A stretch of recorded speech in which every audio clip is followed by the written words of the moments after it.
For over 200 years, steamboat a-comin', has sounded the length of the Mississippi and Ohio rivers.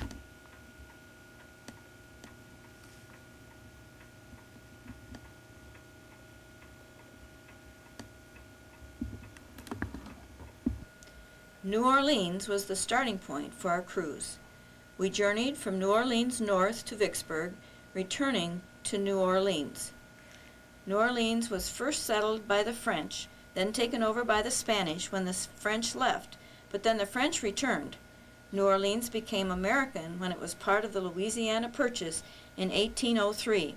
That was a date Grandpa could always remember, since that was his home address. New Orleans is considered a Mediterranean city because of this early influence. It is not considered a southern city, but an international city because it is a port of entry for much trade from ships around the world. The Delta Queen Company has 3 queens. The Delta Queen is the smallest, then the Mississippi Queen, and the newest and largest, the American Queen, built in 1995. On the 23rd of February, we arrived at the Delta dock and prepared to board the American Queen.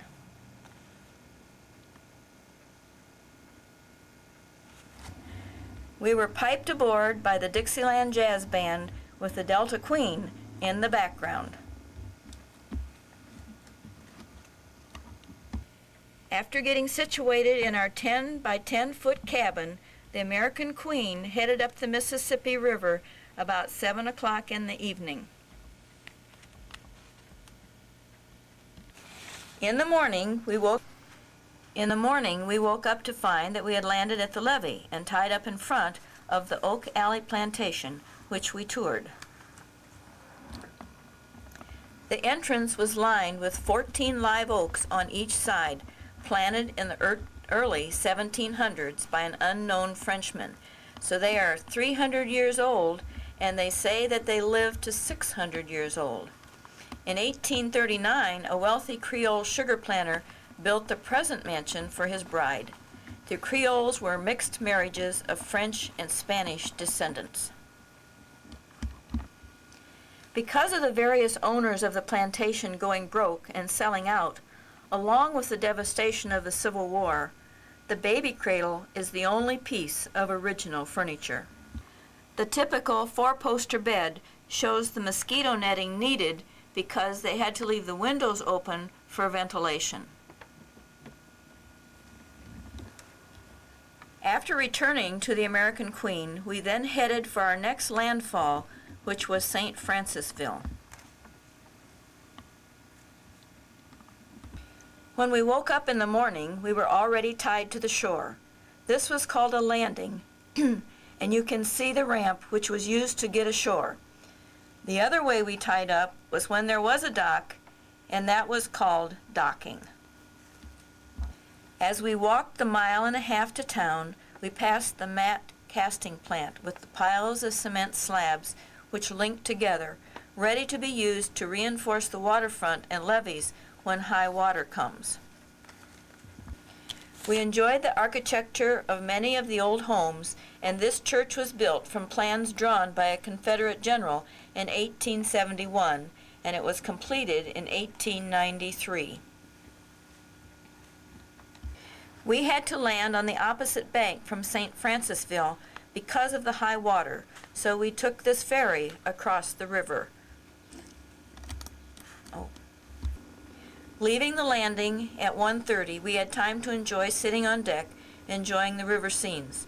There were many passing towboats pushing their barges full of freight up and down the river. Ocean-going ships with their cargoes were only able to go as far north as Baton Rouge because Governor Huey Long wanted Baton Rouge to be the last port north, so he built a bridge too low for those ships to go under. We'll now take time out from our journey and show you some scenes on board the American Queen. Her main dining room was on the main deck forward, with ceilings extending up 2 decks on the port and starboard sides.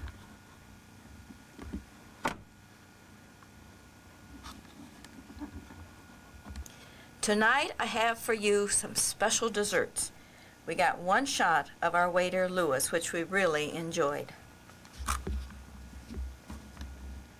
Leaving the J.M. White main dining room, named after an old paddle wheel steamboat, we went through a lounge area to ascend the main staircase.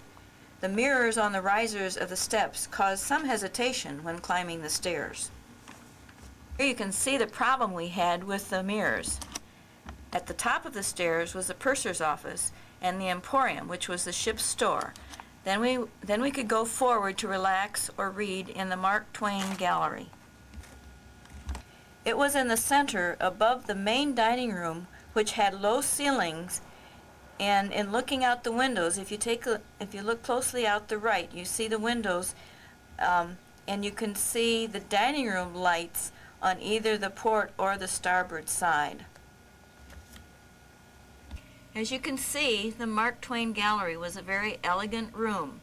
And then in the far distance you can see the door that goes out into a lounge area, and from there we could either go out the front door to either descend to the main deck when we were going ashore, or take the stairs up to the Texas deck and the front porch of America. Going inside the front porch of America was a shaded porch because of the observation deck above, where we could sit out and enjoy the scenery going by, even as we could do on the back, looking out the back. And so it was just a lovely way to be outside. If we went upstairs to the observation deck, then we could be out in the sun looking out over the water also. Going inside off the front porch, we had the option of not eating in the main dining room, but to have a continental breakfast or to have a lunch of soup, salad, fruit, and sandwiches. Of course, you could help yourself all day there to coffee, tea, hot chocolate, and ice cream. By the way, our cabin was halfway back on the Texas deck, making it convenient for Grandpa to go make his own ice cream sundaes all day long.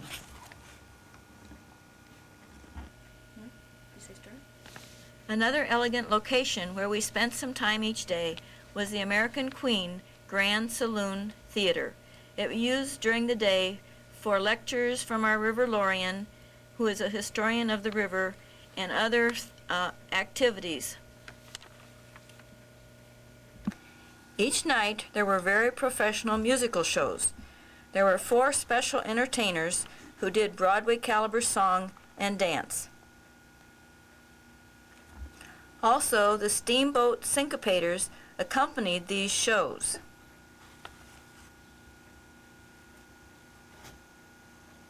Then they would stay later in the evening so we older folks could dance to the big band sounds.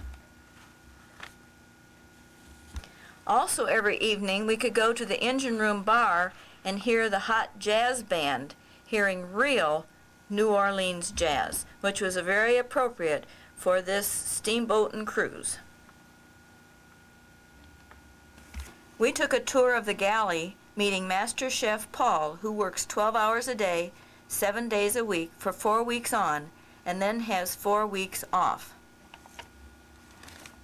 Assisting him were assistant chefs for salads, sauces,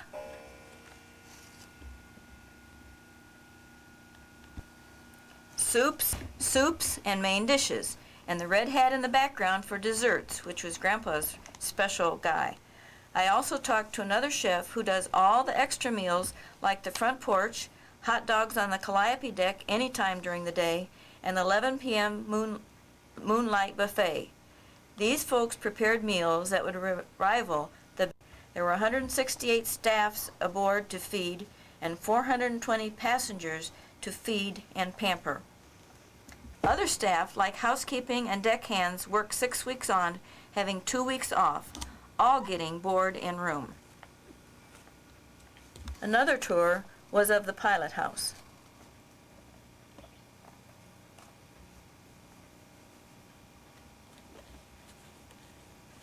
This was led by the River Lorian, Carla Christensen.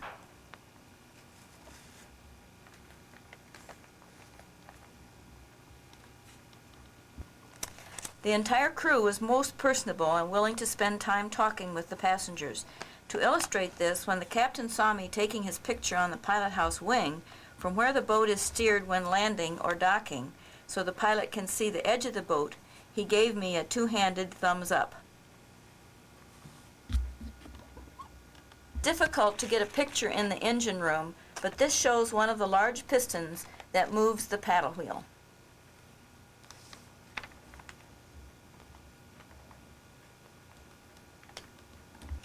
One of our landings was at Natchez, Mississippi, called Under the Hill because the town is on a very steep hill behind the stores at the bottom. The paddle wheel behind the Queen was a gaming boat, of which we saw several. Notice the towboat in the background going under the bridge. We walked up that steep hill to the town and saw many antebellum homes. The antebellum homes were built before the Civil War in 1860, so it doesn't matter if they're elegant or not. It has to do with the year they were built. In these southern towns, we could take dozens of pictures of these lovely homes. Notice the full porches on the front, on the first and the second floor. They are trying to keep them shaded away from the sun so that they could catch the breezes from the river. This port of call north was Vicksburg. This was our longest stop, and Dad and I took a walking tour of the city.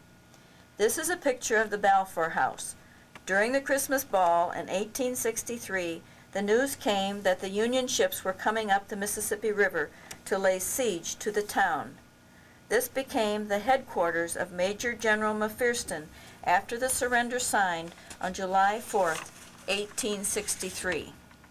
Next door was General Pemberton's headquarters, who was a Confederate general.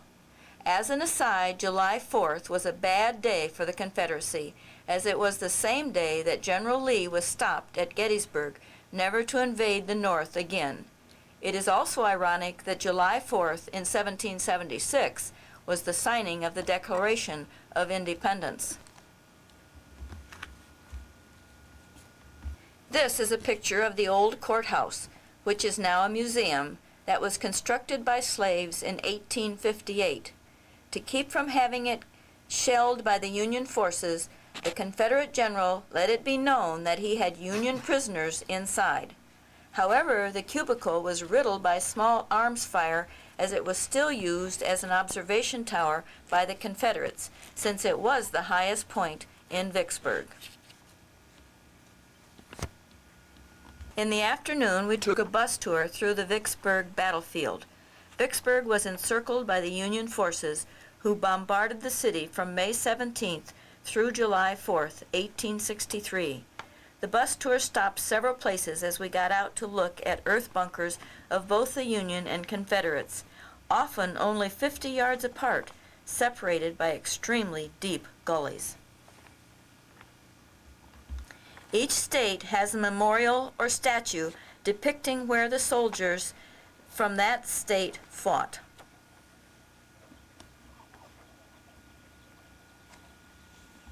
We also visited the Museum of the Gunboat Cairo. It was the first ship to be sunk by an electrically controlled mine. It has recently been raised and is displayed inside an external superstructure.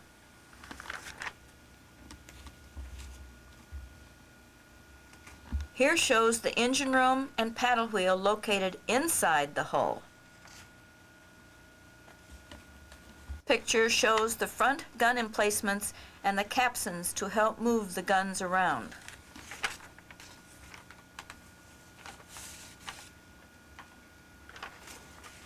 We then left Vicksburg, heading downriver to Baton Rouge. There is always activity or excitement going on as we travel day to day. You could fly kites off the stern. Whenever we came to a low bridge or low-hanging wires across the river, we had to lower the stacks. You can see the hydraulic arms that help to hold the stacks upright, but are also used to lower the stacks. Both stacks were lowered into the cradles on the top deck.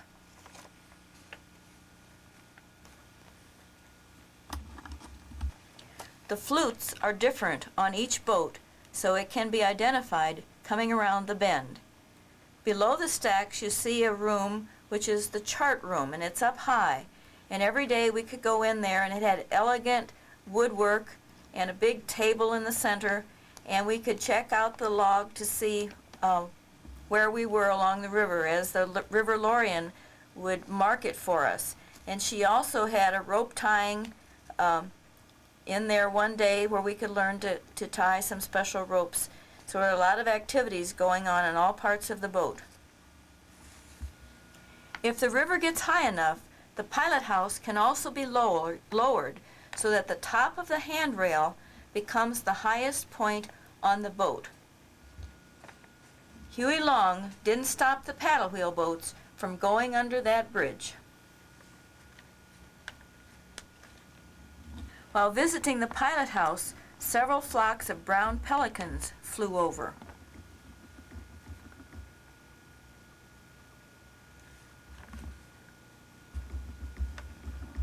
Our last full day on the river, we docked at Baton Rouge. They have a very well-developed waterfront, and you can see the long walkway that we walked on to get to shore. They had a very high levee which protects the town from high water, and it had tiers of seating of cement to look out on the river running for several blocks. We took a tour on the USS Kidd, a Fletcher-class destroyer that was docked right next to us. It had seen action in World War II and Korea. During World War II, it was hit by a kamikaze plane and miraculously did not sink and was repaired to fight again. After having spent a week on the American Queen that was 90 feet wide, this seemed to be a very narrow ship. Following are a few shots of the USS Kidd. On her stack she had a picture of a pirate and was the only ship in the U.S. Navy allowed to fly the Jolly Roger flag, seen here with the radar equipment.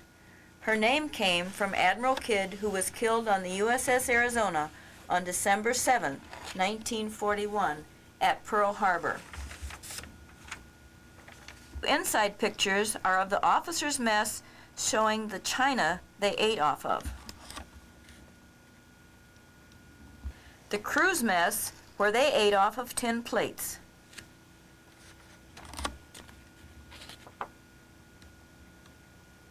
The serving line, where the deep serving pans were placed after having been brought down 2 decks on very narrow, steep stairways, because the galley had to be on the main deck for fire control. This is why during rough seas or combat, the sailors ate cold sandwiches for days on end. Here is seen the sleeping quarters of a petty officer. The fire control room was deep in the bowels of the ship. Then we have the pilot house. The captain's gig was his personal launch, seen here with the backdrop of 2 bridges we had to lower our stacks for. These are the bridges too low for the ocean-going ships to go under. While visiting the museum on land, we were admiring these knots, and it was our good fortune to meet the guide, a retired sailor, who had tied them and who was hoping to get them into the Smithsonian Institute.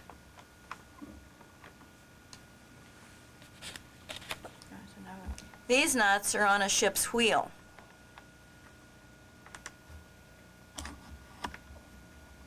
Model of the cannons on the decks of the Constitution. Also a plane of the Flying Tigers, which was flown by a pilot who came from Baton Rouge. So we come to the end of a wonderful cruise.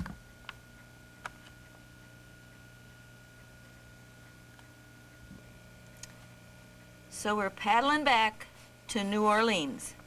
Steamboat